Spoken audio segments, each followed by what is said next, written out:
शिवाय नमस्तुभ्यम दोस्तों, हर हर महादेव। तो कैसे हैं आप लोग? आशा करती हूँ आप लोग बहुत अच्छे होंगे। बताने के लिए कमेंट में हर हर महादेव जरूर लिखें। और आप लोग का स्वागत है मेरे फिर से नए ब्लॉग में, जिसमें मैं आप लोगों को बताने जा रही हूँ पशुपति व्रत के कुछ नियम, पूजा विधि, किस प्रकार आपको पूजा करनी है। कई कई महिलाएं तो पशुपति व्रत कर ली होगी, फिर भी उनकी मनोकामना पूर्ण नहीं हुई। तो कहाँ से आपसे गलती हुई है, कौन सी गलती हुई है, और जो अगर पहली पहली बार पशुपति व्रत करना चाहते हैं तो किस तरह नियम का पालन करें, पूजा की सामग्री क्या क्या होनी चाहिए, किस प्रकार आपको ये 5 सोमवारी का व्रत है जो आपको पूर्ण करनी है, कौन से नियम का पालन करना है।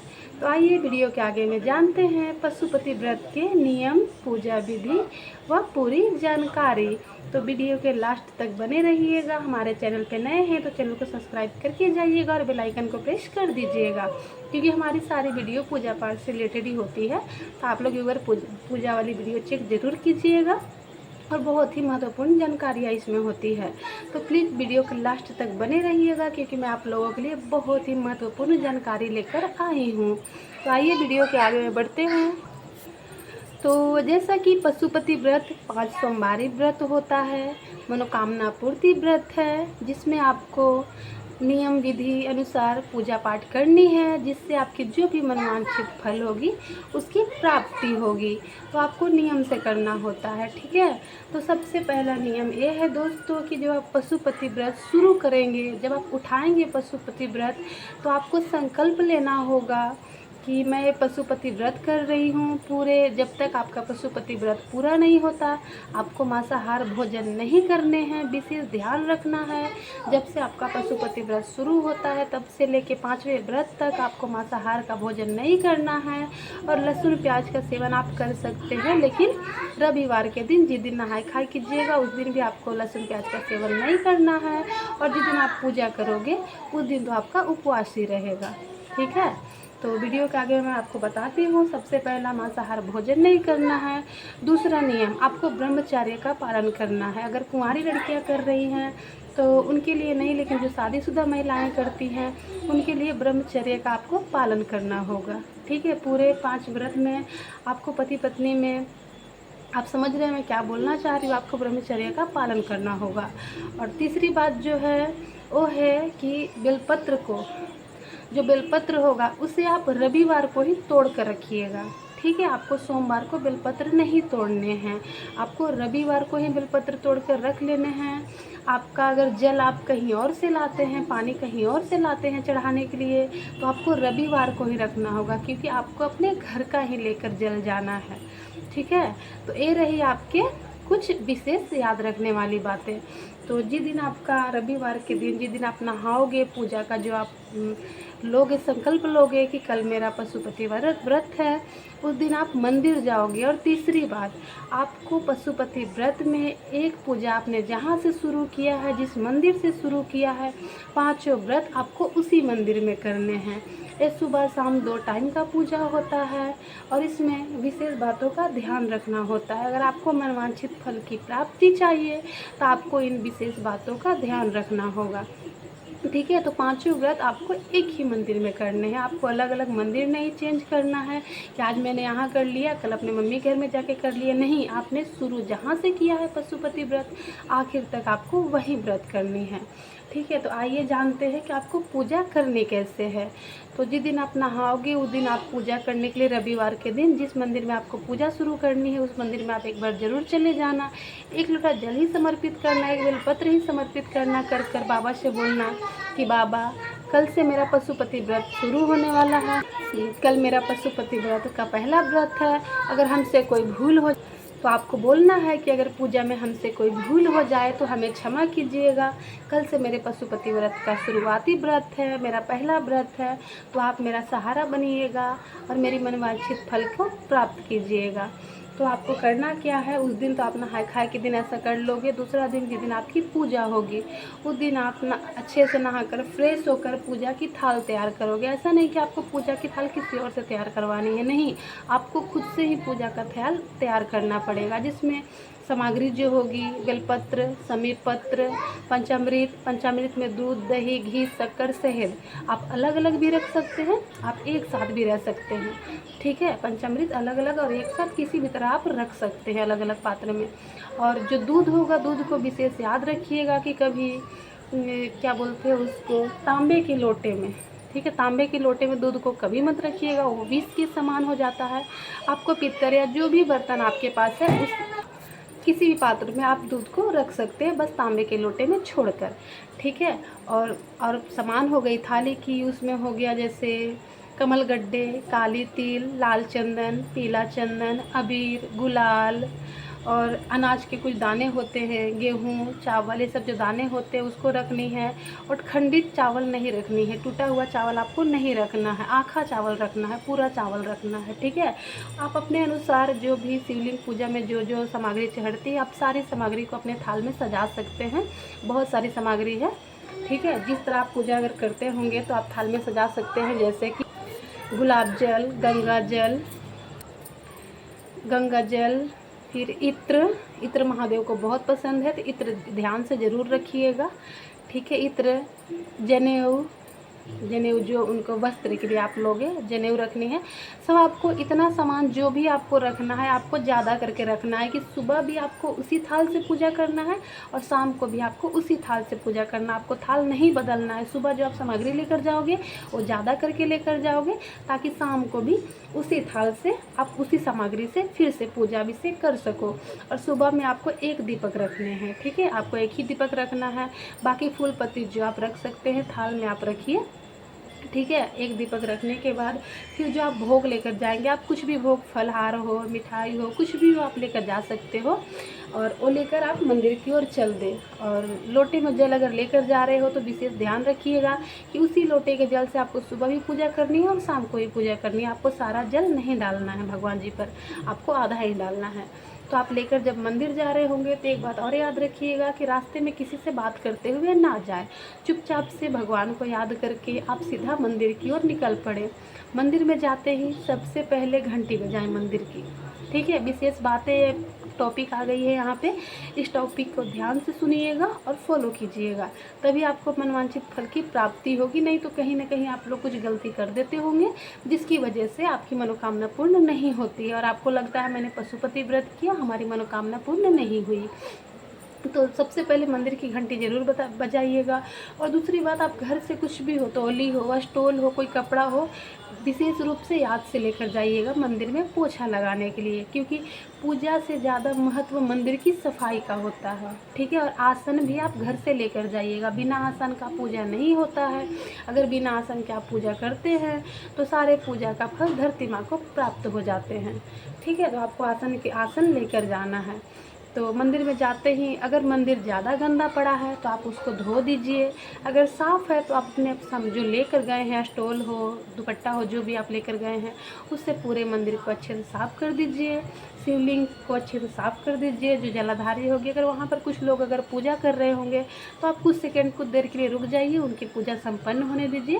फिर जो भी शिवलिंग पे चढ़ा हुआ सामग्री है उससे आप उतार कर नीचे रख दीजिए। अच्छे से मंदिर की सफाई कर दीजिए, कूड़ेदान में डाल दीजिए, मंदिर की सफाई कर दीजिए, शिवलिंग को अच्छे से धो लीजिए। उसके बाद पूजा करने बैठिए। ठीक है, विशेष रूप से सबसे पहले आपको मंदिर की सफाई करनी होगी। आप मंदिर की सफाई सबसे पहले कर लीजिए, उसके बाद पूजा करने बैठिए। पूजा करने जब आप बैठोगे तो सबसे पहले आप जल चढ़ाइए, और जल आधा चढ़ाइए, आधा आपको अपने पास ही रखना है, क्योंकि शाम को उसी जल से आपको पूजा करनी है। उसके बाद दूध, दही, घी, शक्कर से आप जलाभिषेक कीजिए, पूजा कीजिए। जो भी आप सामग्री लेकर गए हैं, त्रिकुंड लगाइए, बेलपत्र चढ़ाइए, समीर पत्र चढ़ाइए। आप बोलोगे अब कि बेलपत्र है, समीर पत्र नहीं मिल रहा है, तो इससे कोई दिक्कत नहीं है। अगर बेलपत्र है तो बेलपत्र ही चढ़ा सकते हो, समीर पत्र है तो समीर पत्र ही चढ़ा सकते हो। जो भी मिल रहा है उसी से आप पूजा कर लीजिए। ठीक है, और एक बात कि आप जब भोग लगाओगे भगवान जी को, तो आप अपने घर से या तो छोटा सा प्लेट होता है भोग लगाने के लिए, वो लेकर जाइए, या फिर किसी पत्ते पर ही भोग लगाइए। और कभी भी उस भोग को शिवलिंग के ऊपर ना रखें, ना ही शिवलिंग के ऊपर रखें, ना ही हस्तकमल के ऊपर रखें। ठीक है, आप वहाँ पे छुआ के उस भोग को आप नीचे रख दीजिए। कभी ऐसा गलती मत कीजिएगा कि आप शिवलिंग पे रख दिए हो जो भोग लेकर गए हो, उस चीज़ को आपको नीचे रखना होगा। ठीक है। और पूजा से पहले आप दीपक पहले प्रज्वलित कर दीजिएगा, उसके बाद पूजा कीजिएगा। पहले दीपक जला लीजिएगा, उसके बाद अच्छे से पूजा कर लीजिएगा। अच्छे से जल अभिषेक करके पूजा करके सच्चे मन से, सच्ची श्रद्धा से, सबसे सारा ध्यान आपका पूजा में ही होना चाहिए, इधर उधर ध्यान नहीं होना चाहिए। और बाबा से बोलते बोलते पूजा कीजिएगा कि बाबा ये मेरे पशुपति का पहला व्रत है, अगर मुझसे कोई भूल हो जाए तो मुझे क्षमा कीजिएगा और हमारी मनोकामना पूर्ण कीजिएगा। भोले भंडारी महान है, ठीक है, वो सबकी मनोकामना पूर्ण करते हैं। और सच बताऊँ तो अगर सच्चे मन से करोगे, विधि अनुसार करोगे तो मनोकामना जरूर पूरी होगी। पूजा करने के बाद आपको इतना भी याद रखना है कि थोड़ा सा जल किसी पात्र में झेल कर आपको घर भी लेकर आने हैं, आपको खाली नहीं आना है, क्योंकि महादेव के मंदिर से कभी कोई खाली नहीं जाता। तो आपको थोड़ा सा जल कुछ न कुछ में झेल कर लेकर आना है, जो आपको घर में छिड़काव करने हैं, अपने परिवार के नेत्रों में आपको लगानी है, ठीक है। तो आपको जल पहले झेल कर लेके आना है। तो सबसे पहले आप जब मंदिर से निकलने लगो पूजा करने के बाद, तो आप क्षमा प्रार्थना जरूर करें कि क्षमा करें। जिस तरह आप प्रार्थना कर सकते हो भगवान का, उस तरह कर लो। करने के बाद उस आधी सामग्री को आप शिवलिंग पे चढ़ाओ। आधी सामग्री आपको उसी में होनी चाहिए, थाल में ही रह जाए, क्योंकि अगर आप जनेऊ भी लेकर जाओगे तो 2 लेकर जाओगे। क्या बोलते हैं, लौंग, कपूर, जो भी आप रखते हो, कमल गड्ढा, सब आपको इतना रखना है कि आपको सुबह भी उससे पूजा हो, शाम का भी पूजा हो, ठीक है। अगर कपूर भी आप जला रहे हो तो लास्ट में कपूर की आरती करो, एक कपूर जलाइए, एक कपूर थाल में ही रहने दीजिए। उसके बाद उस थाल को लेकर आप घर आइए, रिटर्न घर आइए। अगर घर आते समय अगर रास्ते में आपसे कोई मिलता है, आपसे बात करना चाहता है, आपसे कोई बात करने लगता है, तो विशेष रूप से याद रखिए कि आपको आते समय किसी से बात नहीं करनी है। अगर ज़्यादा ज़रूरी पड़ गया है, आवश्यकता ज़्यादा पड़ गई है बात करने की, तो आप उनको इशारे में ही जवाब दे दीजिए, हाँ हूँ बोलकर ही जवाब दे दीजिए। आप किसी से रास्ते में रुककर बात ना करें, ठीक है। घर आने के बाद अपने दरवाजे पे जल का छिड़काव कीजिए, जिस तरह आप डेली करते हो। उसके बाद थाल को लाकर घर में रख दीजिए, उसको झाँप कर अच्छे से रख दीजिए। अब बोलोगे कि आपको दिन भर क्या खानी है, ठीक है। टॉपिक आती है कि क्या आपको दिन भर उपवास में रहना है या फिर कुछ खाना है। तो हाँ, खाना है, आपको एक ही टाइम फलाहार करने हैं। पूरे दिन में आप जिस टाइम भी फलाहार कर सकते हो, एक ही टाइम आपको फलाहार करनी है। ऐसा नहीं कि पूजा किए हैं, उपवास में हैं, दिन भर खा रहे हैं, जब भूख लग रहा है तब खा रहे हैं, ऐसा नहीं करना है। आपको फलाहार का एक ही टाइम होता है, आप 12 बजे खाओ, 1 बजे खाओ, 2 बजे खाओ, आप एक ही बार फलाहार करोगे, ठीक है। एक ही बार आपको फलाहार करनी है। और विशेष रूप से याद रखना है कि आपको दिन में नहीं सोना है, वरना आपकी पूजा भंग हो जाएगी। आपने जो इतना कष्ट किया, जो इस तरह आप मनोकामना पूर्ति के लिए जो इतना कर रहे हो, वो सब खत्म हो जाएगा। तो विशेष रूप से याद रखिएगा कि आपको दिन में सोना नहीं है, आपको जागे ही रहना है। मन में भजन करते रहिए, भक्तिमय से रहिए और भगवान को, भोलेनाथ को याद करते रहिए। अब बात आ गई शाम की पूजा की। तो शाम की पूजा में आपको क्या करना है, जैसे ही शाम होगी आपको फिर से स्नान करने हैं, ठीक है। आपको फिर से स्नान करने हैं, वस्त्र चेंज करने हैं। उसके बाद आपको मीठे का भोग बनाना है, अपने घर का आपको भोग लेकर जाना है। ऐसा नहीं कि मार्केट से मंगा कर हम भोग लगा दिया, ऐसा आप भूल कर भी गलती मत कीजिएगा। आपका घर का भोग होना चाहिए, चाहे आप सूजी का हलवा बनाओ, खीर बनाओ, सिंघाड़े का हलवा बनाओ, कुछ भी बनाओ, आपको भोग तैयार करने हैं। अच्छे से भोग को पकाना है, और इतना भी ज़्यादा नहीं पकाना है कि आप उसको आधा घर में छोड़ दो, आधा भगवान के मंदिर में लेकर जाओ, ऐसा नहीं करना है। आप जो भोग बनाओगे वो सिर्फ भगवान के लिए बनेगा। आप यही सोचना कि ये मेरे भगवान के लिए बन रहा है, क्योंकि उस भोग का 3 हिस्से होंगे। तो उसी अनुसार आप भोग को बनाइए, जिस तरह आप बनाओगे 3 हिस्से होने वाले हैं उस भोग का। फिर बनाकर किसी पात्र में उस भोग को रखकर, और 6 दीपक लेके जाने हैं शाम को। सुबह आप 1 दीपक लेकर गए थे, शाम को 6 दीपक लेकर जाने हैं। तो आप उस भोग को बना लिए, दीपक ले लिए, उसके बाद आप मंदिर की ओर निकल गए।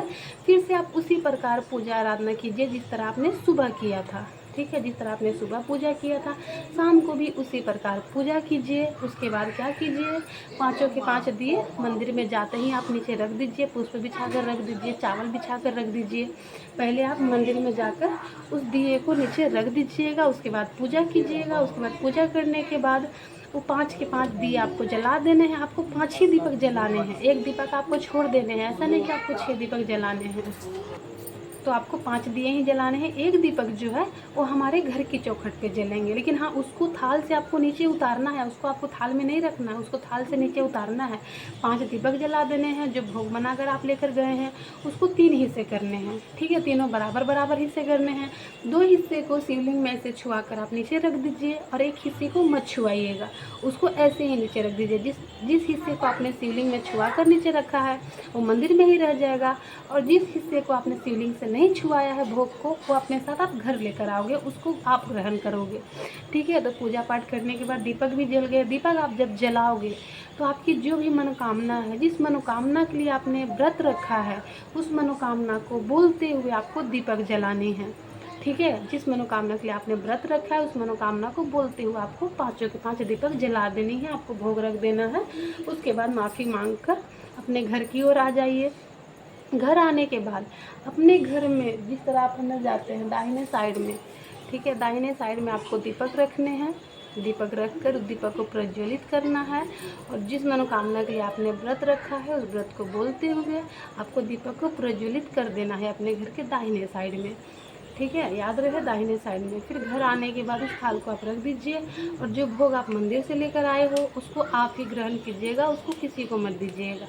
तो सबसे पहले आपको भोग ग्रहण करने हैं। और हाँ, दूसरी बात, आप जब भोग लगाओगे भगवान जी को तो उस भोग के पात्र में एक एक बेलपत्र जरूर रखिएगा, बिना बेलपत्र का भोग मत लगाइएगा।